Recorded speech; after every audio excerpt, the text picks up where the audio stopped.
नमस्कार, आप देख रहे हैं न्यूज़ टुडे 24 में अखिलेश।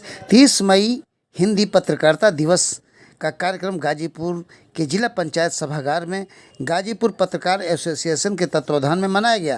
कार्यक्रम का शुभारंभ मुख्य अतिथि डॉक्टर आनंद सिंह द्वारा मां सरस्वती के चित्र पर माल्यार्पण व दीप प्रज्वलित कर किया गया। इस मौके पर उन्होंने अपने संबोधन में कहा कि पत्रकार एसोसिएशन एक लोकतांत्रिक प्रक्रिया में विश्वास रखने वाली संस्था है, जिसमें लोकतंत्र के तहत चुनाव कराकर पदाधिकारियों में का चयन होता है।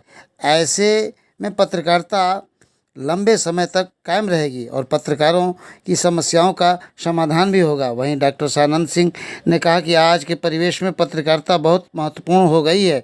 लोगों के बीच सामंजस्य स्थापित करने लेखनी समाज में चुनौती भरा काम है। समाजसेवी ब्रजभूषण दुबे ने कहा, आज के समय में पत्रकारिता अब सोशल मीडिया पर आधारित हो चुकी है।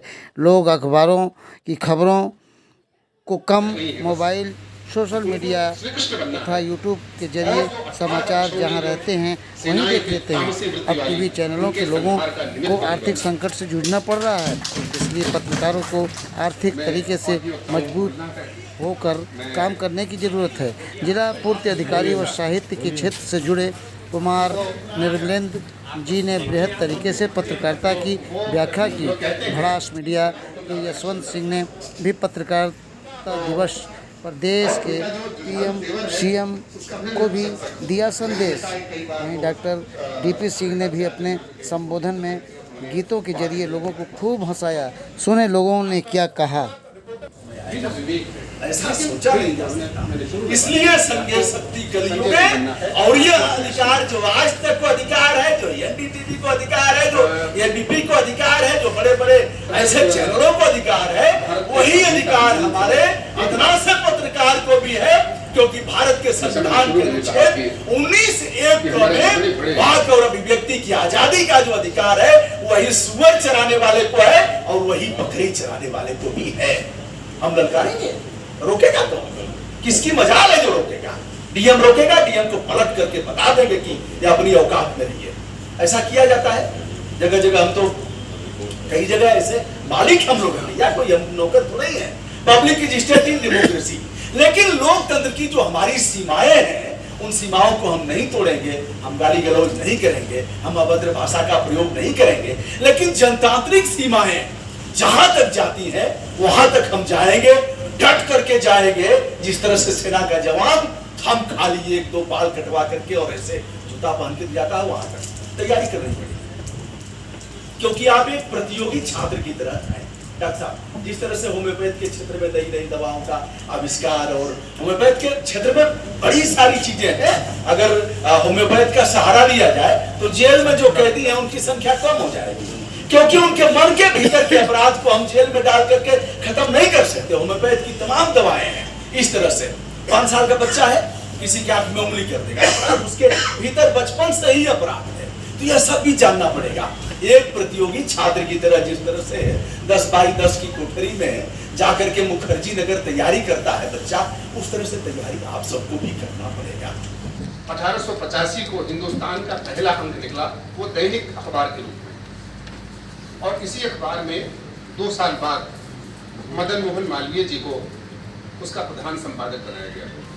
और जब मदन मोहन मालवीय जी जुड़े तो वे सप्ताह में 6 दिन जो है काला कांकर में रहते थे और रविवार के दिन वे प्रयाग चले जाते थे। और उस दौर के जितने बड़े नामी गिरामी लोग थे, वो पत्रकारिता से जुड़े हुए, साहित्य से जुड़े हुए, वे पंडित प्रताप नारायण मिश्र हों या बाल मुकुंद गुप्त हों, सबको मालवीय जी ने उससे जोड़ा।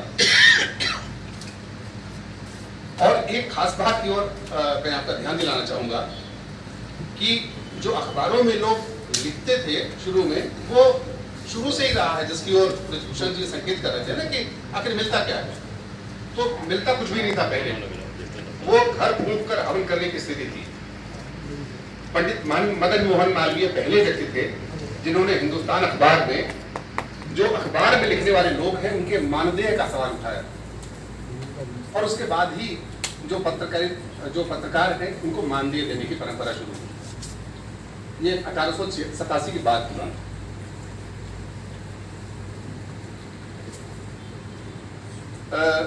वो कहते हैं कि तेरा कहना ठीक, अज्ञे की पंक्तियां हैं कि तेरा कहना ठीक, जिधर मैं चला नहीं वह पथ था। तेरा कहना ठीक, जिधर मैं चला नहीं वह पथ था। मेरा आग्रह भी नहीं रहा, मैं चलूं उसी पर सदा जिसे पथ कहा गया। जो इतने इतने पैरों द्वारा रौंदा जाता रहा कि जिस पर कोई छाप नहीं पहचानी जा सकती। तो पत्रकारिता में शुरू से वैसे लोग रहे जो नई राह के अन्वेषी रहे,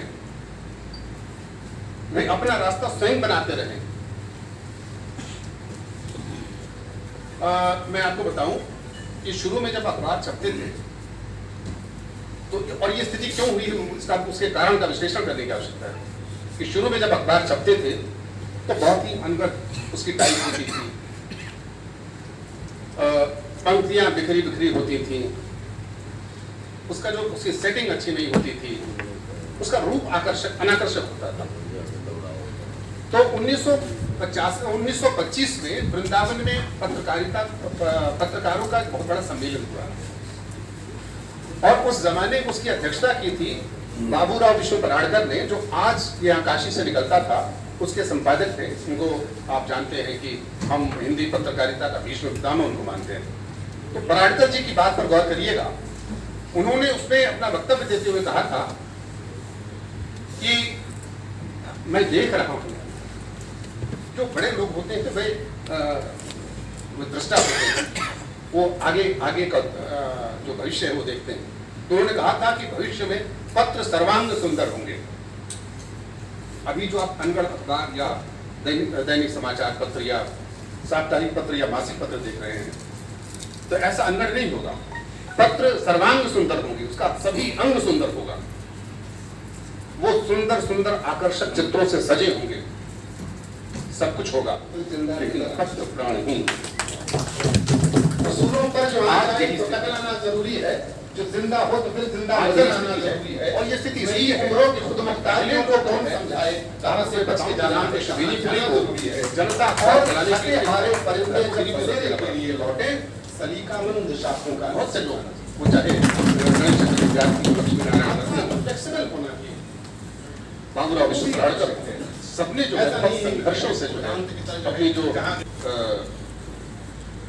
लेखन के क्षेत्र में, पत्रकारिता के क्षेत्र में, उस जो जिसको जिजीविषा कहिए, जो जीने की इच्छा है कि हम एक पत्रकार के रूप में जिए, उसके लिए बहुत संघर्ष किया, बहुत कीमतें चुकाई। कि एक बेटी को हिंदी साहित्य में होकर मिला है, ठीक है, अनुवाद पे, अंग्रेजी अनुवाद पे मिला है, लेकिन मूल कंटेंट हिंदी में है। तो ये हिंदी के लिए बहुत बड़ी बात है कि दुनिया के बहुत सारे देशों में आज वो कंटेंट पढ़ा जाएगा, तो उन्होंने लिखा है। दुर्भाग्य की बात देखिए, जो राष्ट्रवादी लोग अपने को कहते हैं, जो हिंदी की बात करते हैं, वो जो सत्ता में बैठे हैं, माननीय नरेंद्र मोदी जी प्रधानमंत्री, माननीय योगी आदित्यनाथ जी मुख्यमंत्री, इन लोगों ने एक शब्द बधाई देना उचित नहीं समझा। ये किस हद, ये कहां पे आ गई है राजनीति, किस लेवल पे आ गई है राजनीति, आप समझ सकते हैं कि जिस आजादी के आंदोलन से पत्रकारिता निकली थी और जिस उदात्त भाव को लेकर चली थी, आज इतने संकीर्ण दायरे में बढ़ चुकी है कि देश के नाम को रोशन करने वाली, हिंदी के नाम को रोशन करने वाली गाजीपुर की लेखिका, जो अंतर्राष्ट्रीय जगत में चर्चा का विषय है, उसको हमारे देश के प्रधानमंत्री और जिस प्रदेश की वो बेटी है उसके मुख्यमंत्री ने एक बधाई तक नहीं दिया। ये एक कॉन्ट्राडिक्शन है, आज के वक्त का एक बड़ा विभत्स चेहरा है कि हम पिक एंड चूज की पॉलिसी पे चल रहे हैं। जो हमारे लिए उचित है, जो हमको शोभा देता है, जो हमारी मुंहदेखी करता है, हम उसकी तारीफ करेंगे, हम उसको आगे करेंगे, हम उसको ब्रांड करेंगे, और जिसकी बात चुभती है, जो आलोचना करता है, जो हमें आईना दिखाता है, उसे हम भांति भांति के उपमाओं से अलंकृत कर उसे हम अलग थलग कर देंगे, इग्नोर कर देंगे, उस पर हम ध्यान नहीं देंगे, उसको हम भाव नहीं देंगे। दूसरी घटना गाजीपुर के ही जुड़े हुए एक शख्स की है। उपेंद्र राय जी सहारा ग्रुप में एडिटर इन चीफ है और अभी वो हाउस ऑफ लॉर्ड्स लंदन में थे। उनको एक सम्मान दिया गया। इस मौके पर उन्होंने जो है अंग्रेजी में बात शुरू की और तुरंत वो हिंदी में आए। उन्होंने कहा कि इस दौर में जबकि हिंदी दुनिया में सर्वाधिक बड़ी बाजार की भाषा है, और भारत की सत्ता में ऐसे लोग बैठे हुए हैं जो हिंदी को प्रमुखता दे रहे हैं, ये भी सच है। तो मैं हिंदी में अपनी बात करना चाहूंगा और उनके इस प्रस्ताव पे, उनके इस बात पे वहां तालियां बजी। तो गाजीपुर के एक शख्स ने, जो कि जर्नलिज्म में है और लंदन में उन्होंने जो है अपनी बात हिंदी में रखी, तो ये हिंदी के लिए गौरव की बात है। हिंदी पत्रकारिता दिवस पे हम लोग जब बात करते हैं तो अतीत के बड़े बड़े लोगों का नाम लेते हुए, बड़े मतलब पीछे वाले दिन बहुत अच्छे थे, ऐसी बातें करते हुए हम लोग वर्तमान को भूल जाते हैं कि वर्तमान में भी कुछ चीजें ऐसी हो रही हैं जिनको हम लोग नजर रखना चाहिए और उनका संज्ञान लेना चाहिए और उन्हें बधाई जरूर देनी चाहिए, विश जरूर करना चाहिए। थोड़ी सी याद है, चाह नहीं मैं सुरबाला के गहनों में बुझा जाऊं, चाह नहीं प्रेमी माला में विध प्यारी को ललचाऊं, चाह नहीं देवों के सिर पर चढ़ो भाग्य पर उठलाऊं, मुझे तोड़ लेना बनमाली उस पथ में देना तुम फेंक, मात्र भूमि पर शीश चढ़ाने जिस पर जावेंगी रहे। एक बार आप सभी को, और जो निपुण और जो बुद्धिमान, जो उस तरह के लगनशील जो हमारे देश में संवाददाता हैं, उनका जो है प्रशिक्षण करा करके और मार्गदर्शन, क्योंकि सूचना अधिकारी के द्वारा बहुत से सूचना जो है मुझे मिलता ही नहीं है। जब अधिवक्ताओं के बीच में वो शासन प्रशासन का क्या शासनादेश है जानकारी नहीं मिल पाता है, तो उसका क्रियान्वयन कैसे होगा, पालन कैसे होगा? गांव की जनता गरीब है, तो इसलिए हमारा मांग राज्य सरकार, केंद्र सरकार से भी है कि जहां शासकीय कार्यालय हो उस जगह पर शासन प्रशासन का जो भी शासनादेश निकल रहा है उस कार्यालय में जरूर पहुंचे। न पहुंचने से ग्रामीणचल में गांव के लोगों को जानकारी नहीं प्राप्त हो पाती है। तो अब हम तो सुनने के लिए आए थे, लेकिन संचालक महोदय को विशेष हम बधाई देते हैं कि मुझे भी बोलने का इस सभागार में अवसर मिला। हम भी प्रयास कर रहे हैं कि अगर हमसे कोई त्रुटि हो जाए तो आप मुझे भी बताने का काम करें, क्योंकि सुनने सुनाने का कार्य होना चाहिए। अगर ये प्रेम से सुनने सुनाने का कार्य नहीं होगा, हम आपकी बात सुनेंगे नहीं, हमारी बात आप नहीं सुनेंगे और बिगड़ जाएंगे, तो ये समझिए कि काम कुछ नहीं होने वाला है। किसी शायर ने कहा रहा कि इंदौरी का शेर है, एहसास ये होता दौरे तबाही, एहसास ये होता दौरे तबाही, शीशे की अदालत होती है, शीशे की अदालत होती है, पत्थर की गवाही, पत्थर की गवाही, कातिल ही लुटेरा है, कातिल ही सिपाही। इसी के साथ कार्यक्रम की समापन की घोषणा। टीम न्यूज़ टुडे 24 बने रहे ऐसी ताज़ा तरीन खबरों के लिए। नमस्कार।